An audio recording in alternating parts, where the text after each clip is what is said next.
She was just a waitress, invisible to the privileged elite she served. He was Julian Sinclair, a billionaire who controlled empires from his phone. His girlfriend, Serafina, draped in Cartier, saw the waitress as less than human. She mocked her, humiliated her, and tried to have her fired. But when a $50 million deal with a powerful Saudi sheikh began to collapse because no one could speak the language, the restaurant fell silent. Serafina laughed until the waitress turned around and spoke. What she said, in flawless, diplomatic Arabic, didn't just save the deal. It exposed a secret that left the entire room, and the billionaire, absolutely speechless. The air inside Ethel's wasn't just air, it was a curated atmosphere. It smelled of old money, truffled oil, and the faint, citrusy perfume of the clientele who inhabited its velvet booths. Ethel's, perched on the 60th floor overlooking Central Park, didn't just serve food, it brokered power. And for 2 years, Clara Reed had been a ghost in that machine. Tonight, she was table 7. Clara moved with an economy of motion that bordered on art. Her black uniform was impeccably pressed, her dark auburn hair pulled into a knot so severe it was monastic. She was 28, but her eyes held the weary patience of someone much older. She refilled water glasses before they were empty, cleared plates the moment a fork was set down, and smiled a smile that never, ever reached her eyes. "And for the lady?" Clara asked, her voice a soft, neutral hum. The lady was Serafina Hayes. Serafina wasn't just beautiful. She was aggressively sculpted. Her blonde hair, her cheekbones, her strategically bared shoulder. It was all a testament to expensive, painful maintenance. She was clinging to the arm of Julian Sinclair. Julian was the real sun in this solar system. At 35, he was the CIO of Sinclair Global, a private equity monolith that swallowed companies whole. He had a face that belonged on a Roman coin, sharp, intelligent, and utterly unreadable. He hadn't looked at Clara once, his attention fixed on his phone. Serafina, however, had been staring at Clara. She tapped a long, blood-red fingernail on the menu. "Ugh, I just don't know. Tell me, what's good?" She pronounced the word good, as if it were a foreign concept she was struggling to grasp. "The Dover sole is our signature, ma'am. It's prepared tableside," Clara suggested politely. Serafina let out a tinkling, brittle laugh. "Sole? How boring.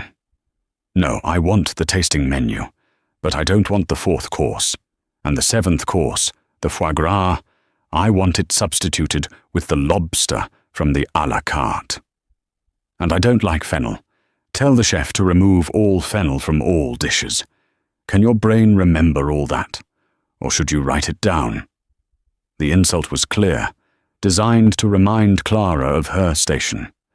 "That will be no problem, ma'am," Clara said, her face placid. "And for you, Mr. Sinclair?" Julian finally looked up, his grey eyes scanning her face with brief, dismissive interest. "Just the steak, medium rare. A bottle of the 05 Petrus. A $50,000 bottle of wine." "Of course, sir." As Clara turned to leave, Serafina's voice, a poisonous whisper, followed her. "Julian, darling, look at her shoes. Can you believe they let them wear those? They're practically orthopedic." Clara didn't flinch. She just kept walking. Her shoes were, in fact, expensive, professional-grade footwear designed for standing for 12 hours. They cost more than Serafina's tiny, sparkling clutch. But in this world, comfort was a confession of poverty. She retrieved the Petrus from the climate-controlled cellar, her movements precise. She presented the bottle. Julian nodded. She began the decanting process. Serafina watched her, a predatory glint in her eyes. "You know, I think I've seen you before. Did you work at the spa at the Bivilgari in Dubai?" Clara paused, just for a fraction of a second. "No, ma'am. I have never been to Dubai." You just have that." "Look," Serafina mused, waving her hand dismissively. "The help all over the world, so interchangeable." Julian cleared his throat, a sound of mild embarrassment. "Serafina, be nice." "I am being nice, darling. I'm just making an observation." She leaned forward, lowering her voice as if sharing a secret, though it was perfectly audible. "It must be so. Simple.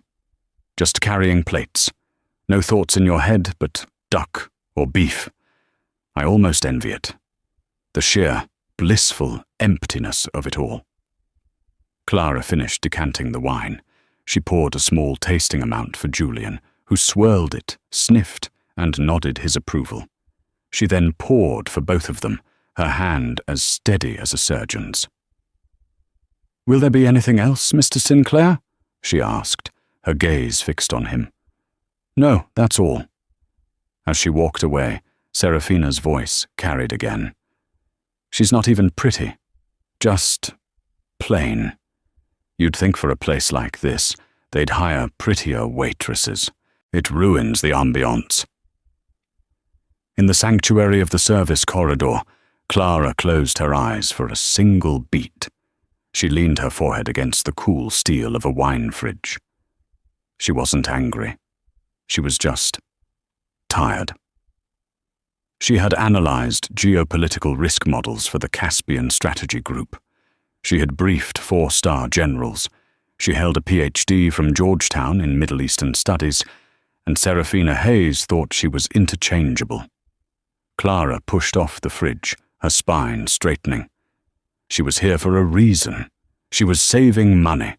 She was paying off the debts her father left when his sure-thing investments cratered, taking the family's legacy with him. She was here to be invisible. She just had to endure. The first 5 courses of Serafina's customized tasting menu arrived and were dismissed with varying levels of disdain. The amuse-bouche was tepid. The caviar was too salty. The scallop crudo lacked imagination. Clara replaced each dish without comment, her neutral smile a mask of impenetrable professionalism. Mr. Davies, the restaurant's manager, and a man who existed in a state of perpetual, low-grade panic, hovered nervously near the table. Julian, for his part, seemed to have retreated entirely into his phone. He was negotiating. Clara could tell by the tension in his shoulders and the way his thumb occasionally jabbed at the screen. He was present, but absent, leaving Serafina unattended, a dangerous state for a woman who thrived on attention.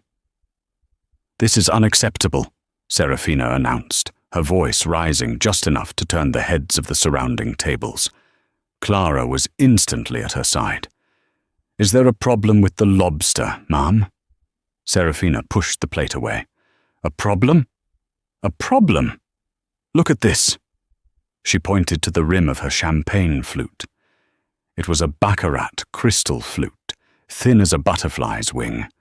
On the rim, there was a faint, almost invisible smudge of pale pink. "Lipstick," Serafina whispered, as if she'd found a cockroach. "She served me a filthy glass."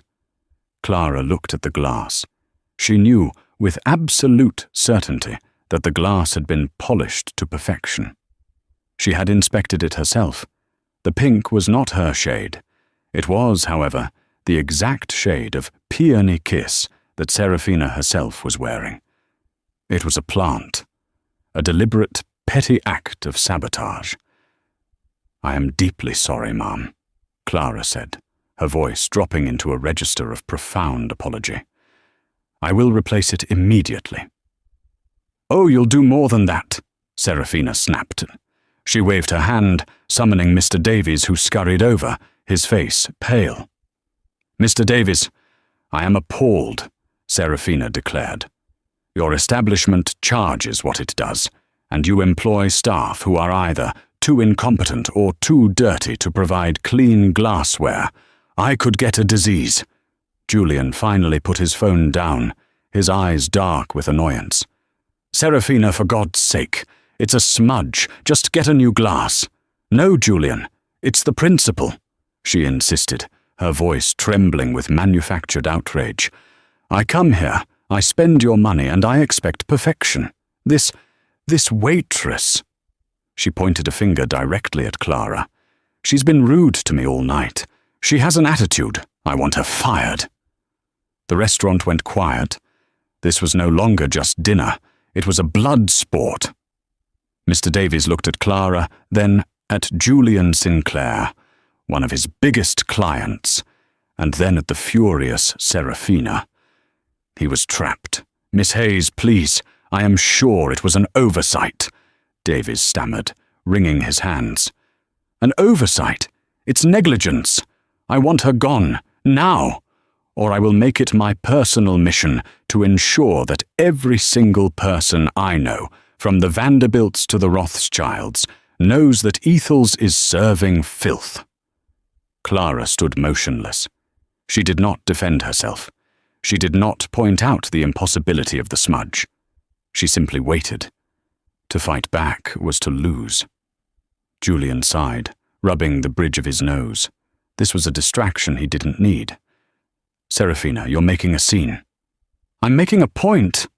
"Fine," Julian said, his voice clipped. He looked at Mr. Davies. "Handle it. Just make it stop." That was the death sentence. Handle it meant placating Serafina. Placating Serafina meant firing Clara. Mr. Davies looked at Clara with genuine regret. "Miss Reed, perhaps you could wait in my office." Clara nodded once. "Certainly, Mr. Davies." She turned, not looking at Serafina's triumphant smirk. As she walked away from the table, her stomach clenched. This job, this humiliating, mind-numbing job, was her lifeline. She was 6 months away from paying off the last of the debt. She couldn't lose it. She was halfway to the manager's office when the elevator doors chimed, opening to the restaurant's private entrance. And the entire dynamic of the room shifted. It wasn't just one man, it was an entourage. 6 men, all dressed in immaculate dark suits, or traditional white thobes and gutras, swept into the restaurant. They moved with the silent, self-assured gravity of old, immense wealth. At the center of the group was a man in his late 60s, his face striking and severe, with a neatly trimmed white beard. This was Sheikh Khalid al-Jamil, the head of the Saudi Sovereign Wealth Fund. He wasn't just rich, he controlled the flow of capital for an entire nation. Julian Sinclair shot to his feet, his face draining of color. He had completely forgotten. "Sheikh al-Jamil, what an honor. I wasn't expecting you for another 30 minutes, Julian said, rushing to greet them, his hand extended. Serafina, seeing Julian's panic, immediately forgot her crusade against Clara. She stood and glided over, placing her hand possessively on Julian's arm, her smile dazzling. "Welcome to Ethels," she purred. The Sheikh's gaze passed over her with the interest one might give to hotel furniture. He greeted Julian with a formal, correct handshake. "Mr. Sinclair, our plans changed. We are on a tight schedule. My translator, unfortunately, has been detained by a security matter at the consulate. He is not here." Julian froze. "Not here? Mark isn't here?" "No," the Sheikh said, his voice dry. "I was assured you had contingencies." Julian's mind raced. Mark Collins was his translator, his key man for all Gulf negotiations. The entire meeting was predicated on him. This wasn't just dinner. This was the final handshake on a $50 million seed investment for Sinclair Global's new green tech initiative. Of course, Julian said, trying to stall. "Mr. Davies, your best table, immediately." Mr. Davies, seeing the caliber of the new arrivals, practically teleported them to the restaurant's most private booth, overlooking the city lights. Clara had stopped. She was supposed to be walking to her execution in the manager's office, but she was trapped by the new arrivals. She stood near a service station, holding her empty tray, an unwilling witness. Julian sat down, his smile stretched thin. We can begin with the preliminaries while we wait for my man to arrive." The Sheikh's primary aide, a younger man named Faisal, leaned in and spoke to the Sheikh in rapid, low Arabic. Clara, from 10 feet away, caught every word. "This is a waste of time, Your Excellency. The American is unprepared. His translator is missing, and he brings this woman to a vital meeting." The Sheikh replied, his voice equally low but sharp. "It is a sign of disrespect. If he cannot manage a dinner, how can he manage our capital? We will give him 10 minutes. Then we leave." Julian, oblivious, gestured to Serafina. "This is my partner, Serafina Hayes." Serafina, trying to be helpful, chimed in. "Julian speaks wonderful French, don't you, darling? Maybe you could speak French?" The Sheikh simply stared at her. Faisal, the aide, spoke in heavily accented English. "Miss Hayes, we are not French. We are from the Kingdom of Saudi Arabia. We speak Arabic." "Oh," Serafina laughed, that brittle, shattering sound. "Well, why don't you just speak English? It's so much easier. Everyone speaks English, don't they?" The air temperature in the room dropped 10 degrees. It was a catastrophic, unforgivable insult, implying their language was an inconvenience, their culture irrelevant. Faisal looked at his boss. The Sheikh pushed his chair back, a clear signal that the meeting was over before it had begun. "Mr. Sinclair," the Sheikh said, his voice glacial, "we have made a mistake. This was clearly not the time. We will reconsider our position." Julian's face went white. This wasn't just a missed meeting. This was the collapse of a year's worth of work. "No, please, Your Excellency, wait. My translator. He's on his way." "It is not just the translator, Mr. Sinclair," Faisal said, gesturing to Serafina. "It is the atmosphere." Julian was about to lose $50 million. He was about to be humiliated on the global stage. And Clara Reed, the dirty waitress, was still standing by the service station. She had 2 options. She could walk to Mr. Davies's office and accept her fate. Or she could intervene. Intervening meant revealing herself. It meant destroying the careful, invisible life she had built. It meant stepping back into the world she had run away from. She heard her father's voice.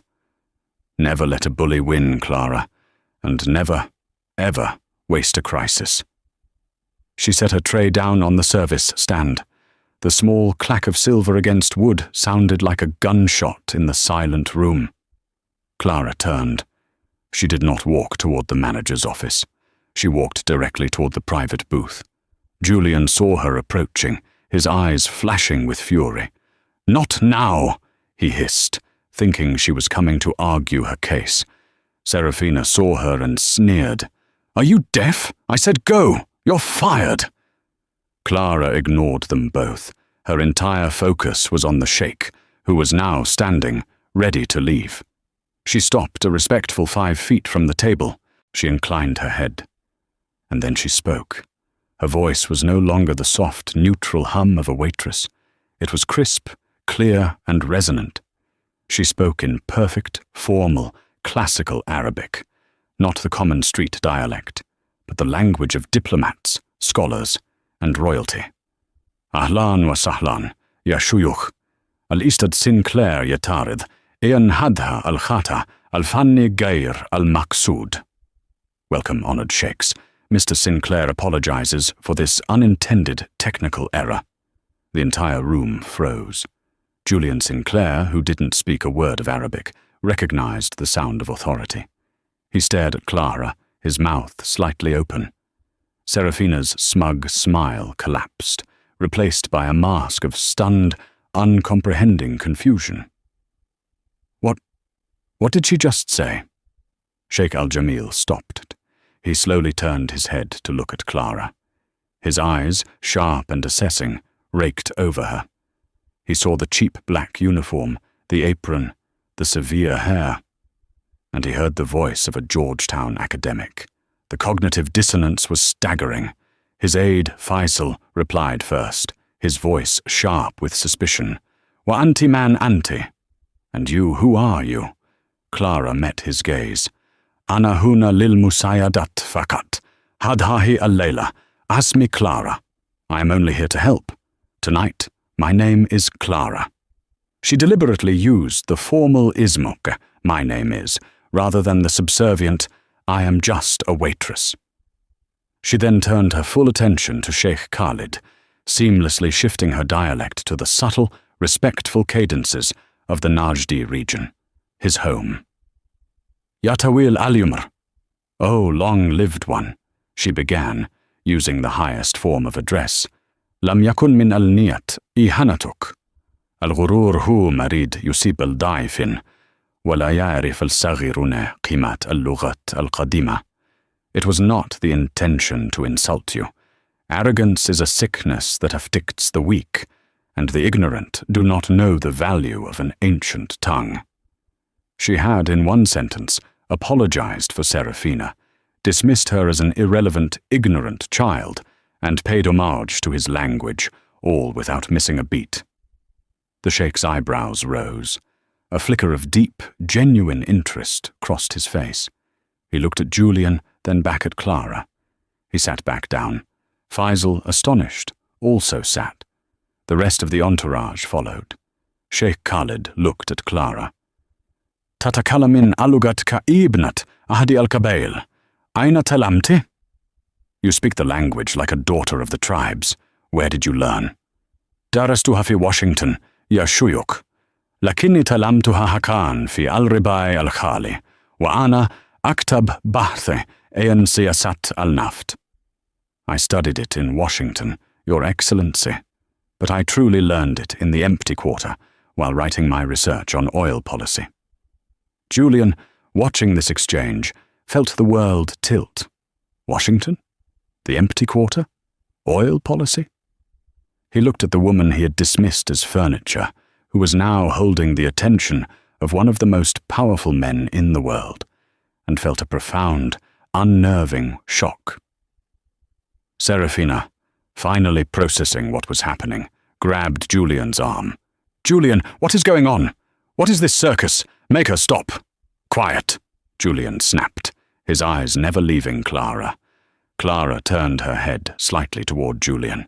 "Mr. Sinclair," she said, her English returning, still polite but now infused with a cold, clear command. "Sheikh Al-Jamil has agreed to continue the dinner. He has graciously overlooked the cultural misunderstanding. He is, however, still on a tight schedule." She then looked at Serafina, her eyes completely void of the waitress's deference. "Ma'am, you are sitting in the seat intended for the translator. Please move." It was not a request. Serafina stared, speechless. "Now," Clara added, her voice soft as steel. Humiliated, red-faced, and utterly defeated by an authority she couldn't comprehend, Serafina stood up and stumbled to a chair at the far end of the table, outside the circle of power. Clara pulled the now vacant chair next to Julian, but she did not sit. She stood beside him, in the translator's position. "My apologies for the delay, Mr. Sinclair," Clara said. "The Sheikh was just inquiring about the initial proposal for the micro-desalination technology. Shall we begin?" Julian just stared at her. Who are you?" Clara looked at him, her mask firmly back in place. "I'm your waitress, sir. And if you'd like, your interim translator. The waitress is breathing nicely. You should begin." For the next 90 minutes, Clara Reed ceased to be a waitress. She became a conductor, a diplomat, and a strategist, all while disguised in a 40 tassels polyester apron. The conversation was not simple. Julian, realizing he had been thrown a lifeline from the most unexpected place imaginable, dove straight into the meat of the deal. He discussed capitalization, tranche rollouts, and scalability. When Julian said, "We project a 20% ROI after the first 3-year cycle based on our proprietary tech," Clara didn't just translate. She turned to the sheikh and said, in Arabic, "العربة المتوقعة هي 20% بدء الدورة الثلاثية الأولى. ولكن يا شيوخ هذه التقنية الحصرية لا تتعلق بالرب فقط. إنها تتعلق بالأمن المائي. إنها تحمي مستقبل المملكة من الجفاف." The projected profit is 20% after the first 3-year cycle. But, Your Excellency, this proprietary technology is not just about profit. It is about water security. It is about protecting the kingdom's future from drought. She had instantly reframed Julian's sterile financial pitch into the language of national security and legacy, the only language the sheikh truly cared about. The sheikh nodded, deeply impressed. He fired back a complex question about the technology's energy consumption, a known sticking point. Julian started to give a technical answer. Clara held up a hand, a tiny, subtle gesture to stop him. She addressed the sheikh directly. "إن الاستهلاك هو النقطة الضعف. نحن نعلم ذلك. ولكن يوافق اتفاق الإيتر الذي يقترفه الشد. سينكلير إعلاء استثمار. 2% من الأرباح الأولى في البحث التقط الشمسية لتشغيل المحطات. إنه حل متكامل." The consumption is a weak point. We know this. However, Mr. Sinclair's proposed framework agrees to reinvest 10% of initial profits into dedicated solar research to power the plants. It is an integrated solution. Julian stared. He had that clause in the 80-page proposal, but he hadn't planned on bringing it up yet. She knew the deal. She hadn't just heard it. She understood it. Faisal, the aide, leaned in. "أنت قوية جداً. أنت ليست مجرد مترجم. قد رأيتك من قبل." "You are very sharp. You are not just a translator. I have seen you before." Clara's blood ran cold. She kept her face serene. "قد يكن. قد قرأت لي بحثاً. كنت أناقش استراتيجية الخليج في مجالس مختلفة." "Perhaps. You may have read my research. I used to discuss Gulf strategy in different forums." Faisal's eyes widened. He had seen her. On a panel, at a conference in Davos, 2, maybe 3 years ago. She had been wearing a tailored suit, not an apron, and had been introduced as Doctor. Meanwhile, Serafina sat stewing in her seat, forgotten. She was watching her power, her entire identity, evaporate. Julian hadn't looked at her once. He was looking at Clara with an intensity that Serafina had never seen before, a mixture of awe, confusion, and raw, unfiltered respect. It was a look Serafina had always craved and never received.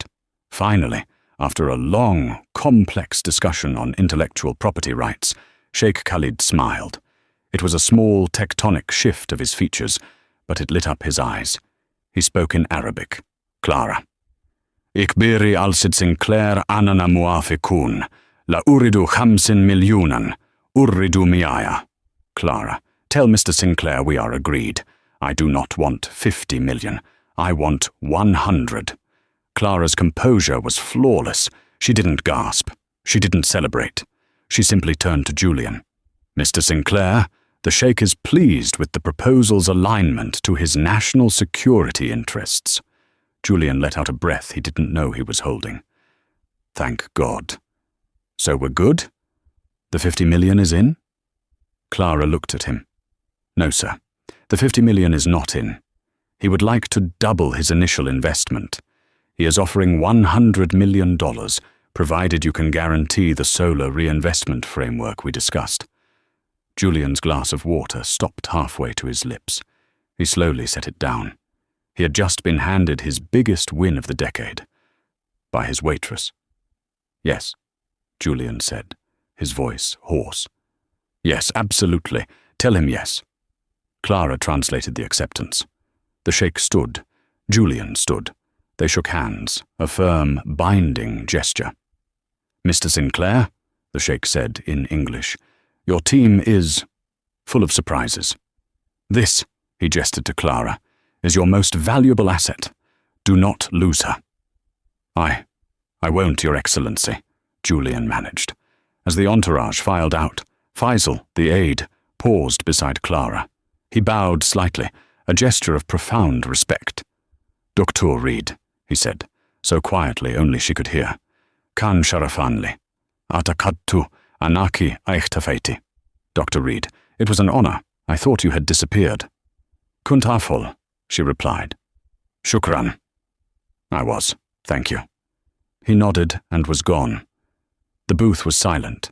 It was just Julian, the fuming Serafina, and Clara. Clara began clearing the dessert plates, her movements automatically reverting to her training. "Stop," Julian said. His voice was quiet, but it vibrated with an energy that made her pause. "Just stop. Don't touch the plates." He stood up and walked over to her. He was tall, and for the first time, she felt physically intimidated by his presence. He wasn't looking at her as a billionaire looks at staff. He was looking at her as if she were a puzzle he was desperate to solve. "Dr. Reed," he said, testing the name. Clara looked down. The charade was over. "Yes." "Dr. Clara Reed, Caspian Strategy Group. You wrote the Reed monograph on Saudi economic futures. I've read your monograph. It's the foundational text for anyone investing in the region. I've been trying to hire you for a year. My HR department said you'd retired from public life." He stared at her apron. "And you're working here." "Julian!" Serafina shrieked, finally finding her voice. She stalked over, her face a mask of jealous rage. "What is this? Are you crazy? She's a waitress. She's nobody. She probably just Googled those phrases in the bathroom." Julian turned to Serafina. He looked at her as if he had just woken from a long sleep and found a stranger in his house. The spell was broken. He saw the designer dress, the perfect makeup, and the grasping, hollow soul beneath it. "She just closed a $100 million deal, Serafina," he said, his voice terrifyingly calm. "She did it in a language you mocked, using a brain you'll never have. The nobody in the apron is Dr. Clara Reed. And you tried to have her fired, over a lipstick smudge. Your lipstick smudge." Serafina's face crumpled. Julian, she's trying to trick you. She's a gold digger." "A gold digger," Julian mused, a bitter laugh escaping him. "She's been serving me wine for 6 months. If she was a gold digger, she's the worst one I've ever met. She hasn't asked me for a thing. She just did her job." He turned back to Clara. "Why? Why are you here?" "I needed a job, Mr. Sinclair," Clara said tiredly. "One without complications. You're a geopolitical genius, and you're serving my girlfriend's customized lobster. That is the definition of a complication." "Julian," Serafina screamed. "Choose, me, or this librarian." Julian didn't even hesitate. "Get your bag, Serafina." "What? Get your bag. Call my driver. You're done." You can't do this to me," she sputtered. "I am Serafina Hayes. The press. My followers. The car is downstairs. Get out of my sight." Serafina stared, her mouth opening and closing. The unshakable power she thought she had was gone. She had been replaced, in 10 minutes, by the help. She grabbed her tiny, useless purse. With a final venomous glare at Clara, she turned and fled the restaurant, her high heels clicking in defeat. Julian turned back to Clara. The room was empty, save for them. The adrenaline was fading, leaving only the hum of the air conditioning. "Dr. Reed," he said. "Clara, I apologize. For her. For me. For not seeing you." Clara finally looked up, and for the first time, She let him see the intelligence in her eyes, the exhaustion. "You didn't see me, Mr. Sinclair, because I didn't want to be seen. I want to offer you a job," he said, the words rushing out. "Not a waitress. Vice President, Global Strategy, head of the entire Middle East division. Name your price. Double what Caspian paid you. Triple it. I don't care. I need you." He was offering her the world, the life she'd supposedly wanted. Power, money, respect. Clara began to untie the strings of her apron. Clara folded the apron neatly and placed it on the service stand. It was a symbolic, final gesture. "Thank you for the offer, Mr. Sinclair," she said, her voice even. "I am not interested." Julian looked as if she had just slapped him.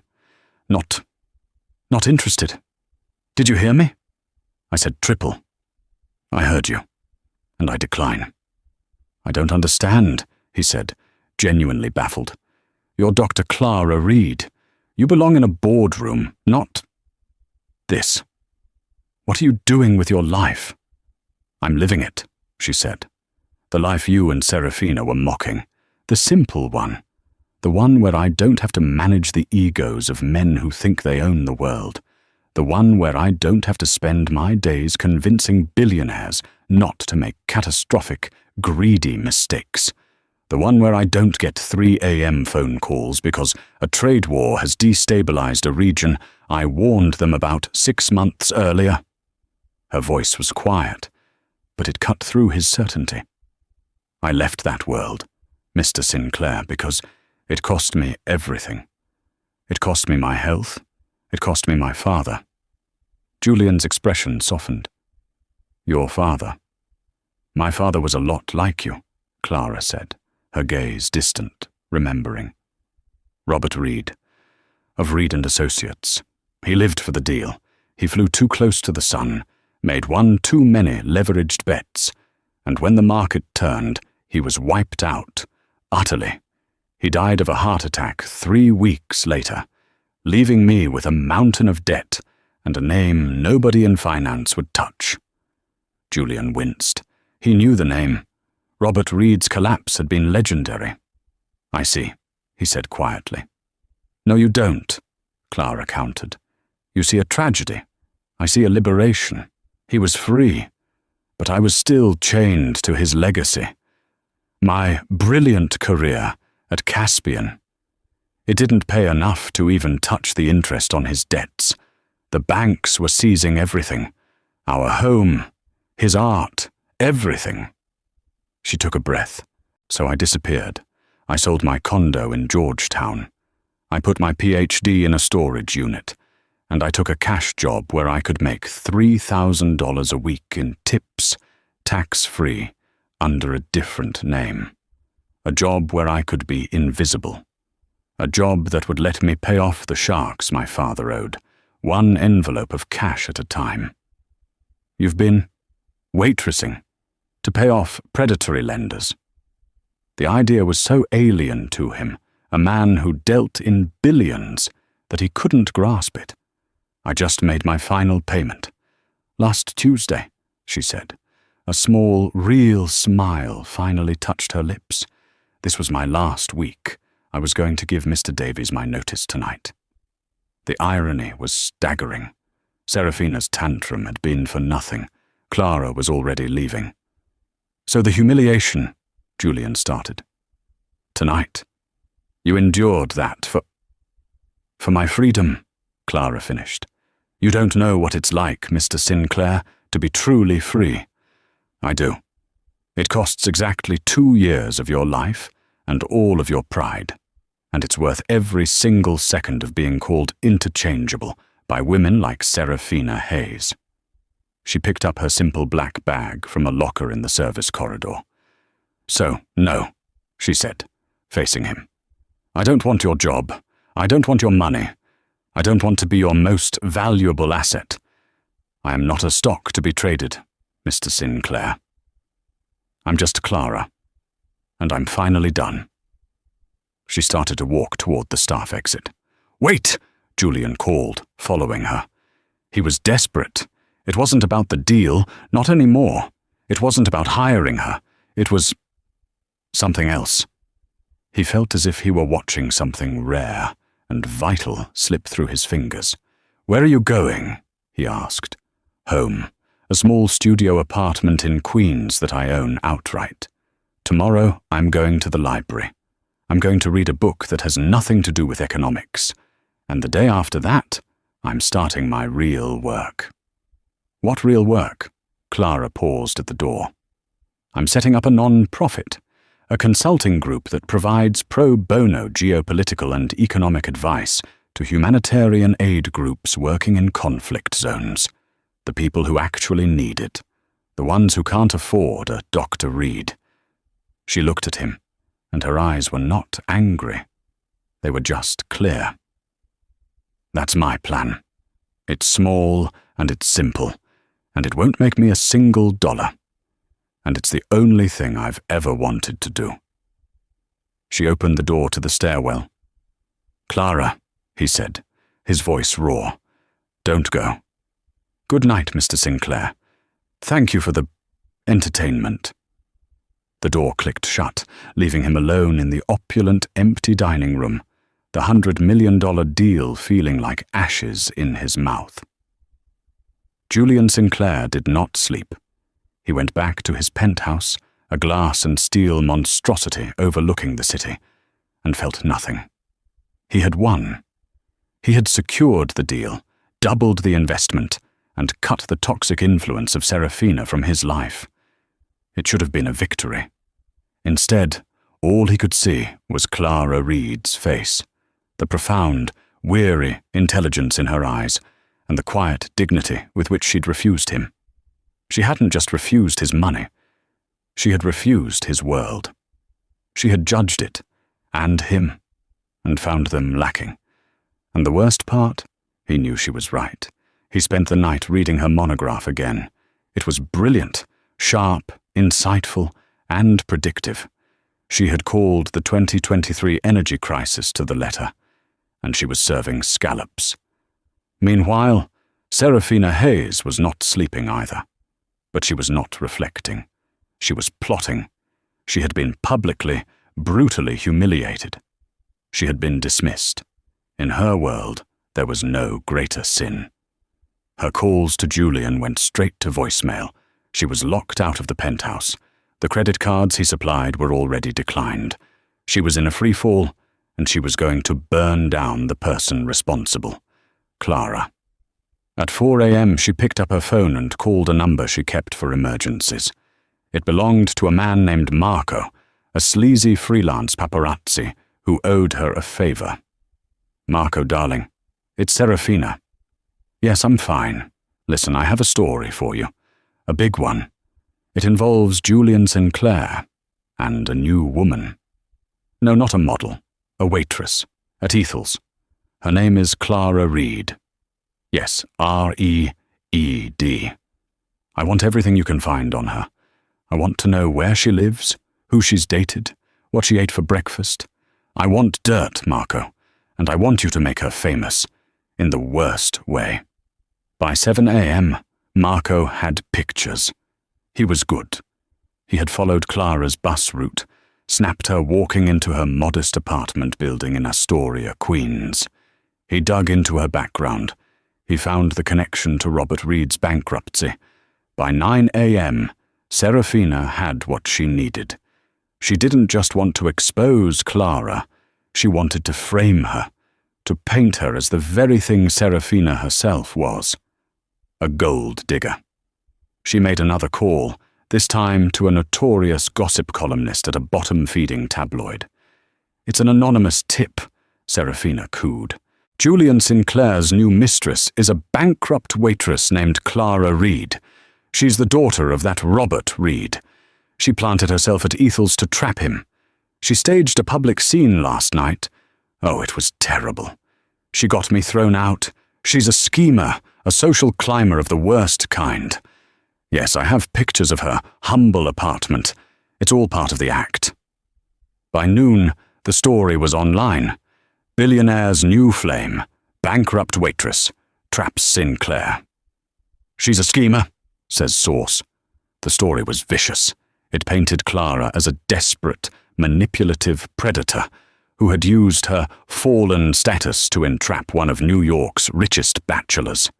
It implied she had orchestrated the entire night, the Arabic, everything. Serafina sat back in her friend's borrowed apartment, sipping champagne, a cruel smile on her face. If she was going down, she was taking Clara with her. Julian saw the article at 12:05 p.m. His legal team had flagged it instantly. He read it, and a cold, precise rage, far more potent than Serafina's hot jealousy, settled over him. He knew, with absolute certainty, that this was Serafina's work. It had her fingerprints all over it, the cruelty, the projection, the specific, bankrupt detail. He also knew, with that same certainty, that this would destroy Clara. Not her reputation. He doubted she cared about tabloids, but her anonymity. The one thing she had sacrificed everything to build. The sharks she owed money to. The world she had fled. Serafina had just painted a giant, blinking neon target on her back. He grabbed his coat. "Get the car," he barked at his driver, "and get my legal team on the phone. I want them to kill this story. I want injunctions, retractions. I want that gossip site sued into oblivion. Now." He was halfway to Queens when his phone rang. It was an unknown international number. He almost ignored it. "Sinclair," he answered. "Mr. Sinclair, it is Faisal, from Sheikh Al-Jamil's office." The aide's voice was frigid. "Faisal, a pleasure. Is everything all right with the wireframes?" "The deal is on hold." Julian's blood stopped. "What? Why?" We shook on it. "His Excellency does not do business with men who are indiscreet. We have seen the news. You have taken your private disagreements and made them public. You have allowed Dr. Reed to be slandered in the press. You have humiliated her." "I didn't," Julian protested. "This was my ex. It was a retaliatory act." "It does not matter who did it, Mr. Sinclair. It happened on your watch. Dr. Reed was our guarantor of quality. We were not just investing in your tech, we were investing in her, and you have allowed her to be dragged through the mud the moment she saved you. It is a sign of profound weakness. The Sheikh is displeased."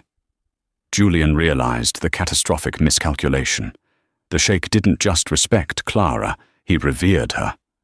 By letting her be attacked, Julian had insulted the Sheikh himself. "Fix this, Faisal. I am fixing it right now. I'm on my way to see her." "You have 24 hours, Mr. Sinclair," Faisal said. "The Sheikh wants a personal statement, not from you, from her. He wants to know that she is safe, respected, and aligned with your operation. If she is not, the 100 million goes to your competitor in Berlin. Ma asalama." The line went dead. Julian leaned his head back against the leather. Serafina hadn't just attacked Clara. She had just torpedoed the biggest deal of his career. The car screeched to a halt in front of a plain, brick building in Astoria. Julian was out before the driver stopped. He buzzed the apartment. No answer. He buzzed again. He buzzed every apartment in the building until someone let him in. He took the stairs 2 at a time to her apartment, 4B. He pounded on the door. "Clara! Clara, it's Julian Sinclair. Please, I need to talk to you." The door opened. She was standing there, wearing jeans and a simple grey t-shirt, her hair down. She looked normal, and she looked exhausted. Her phone was in her hand, buzzing incessantly. "They found me," she said, her voice hollow. "The tabloids, the lenders, an old colleague from the State Department, everyone. How did they find me?" "It was Serafina," Julian said, his voice rough. "She leaked it. It was revenge. Clara, I am so sorry. Clara just nodded, her eyes closed. The one thing I wanted, anonymity. It's gone. 2 years of work, gone in 2 hours. I'm going to fix it, he said. My lawyers are already on it. We'll sue them. We'll crush them. You can't, she said, with a devastatingly sad smile. You can't put the genie back in the bottle, Julian. It's out. Bankrupt Waitress. It's brilliant. It's the perfect narrative. Clara, listen to me. This is bigger than the tabloids. The sheikh, he knows. He saw the story. He's pulling the deal. Clara's head snapped up. What? Why? He says he was investing in you, that I failed to protect you, that it's a sign of weakness. He's giving the deal to the Germans unless he hears from you. Clara stared at him, the full, crushing weight of the situation landing on her. She had been dragged back in. Her attempt to flee, her quiet revolution, had failed. The world she ran from had found her, and worse, had made her responsible for the very thing she never wanted. So, she said, her voice bitter. You're not here to apologize. You're here to save your deal. You need your most valuable asset to make a phone call. It started that way, Julian said honestly. But no, standing here, I don't care about the deal. Not really. I care about this. I care that she did this to you, and I will burn my entire empire to the ground to make it right. Clara looked at him. She saw the desperation in his eyes, the anger, the remorse, and for the first time, she didn't see Julian Sinclair, the billionaire. She saw a man, just a man, who was just as trapped in his own gilded cage as she had been in her apron. You want to fix it, she said. Yes, anything. Don't sue them, she said. What? Clara, they slandered you. And a lawsuit will keep the story in the news for months. It'll be a public fight. It's exactly what Serafina wants. No, you want to fix it. You and I, we're going to write a new story. A small, sharp, strategist's glint returned to her eyes. The waitress was gone.